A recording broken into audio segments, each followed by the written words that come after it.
Le budget total des retraites est de 345 milliards par an. Le gouvernement, se fondant sur des extrapolations du Conseil d'orientation des retraites, prévoit un déficit des régimes d'environ 12 milliards en 2027. Il est à noter que ce déficit, s'il est avéré, ne représenterait que 3,47% du budget total des retraites. Le corps avait prévu dans ses estimations un déficit des régimes de retraite pour 2021 et 2022.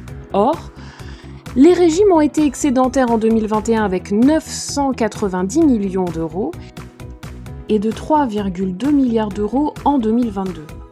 Les estimations du corps sont très souvent contestées par nombre de scientifiques. À titre d'exemple, l'article d'Hervé Lebras, démographe, publié dans Le Monde le 6 février dernier. À Force ouvrière, nous considérons qu'il existe d'autres recettes possibles pour financer les régimes de retraite, sans rallonger la durée de cotisation et reculer l'âge de départ à taux plein.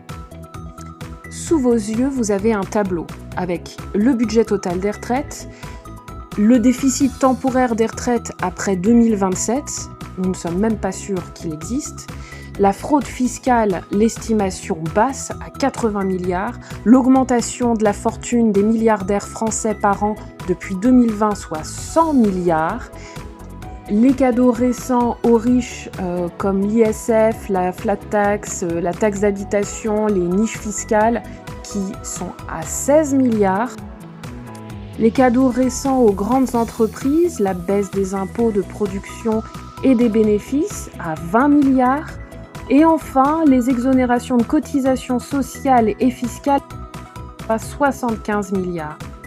Enfin, une donnée cruciale qui ne figure pas sur le graphique et à laquelle il faut être extrêmement attaché, c'est l'égalité salariale femmes-hommes. La mise en place de cette mesure représenterait 6 milliards par an de recettes nouvelles pour les régimes de retraite.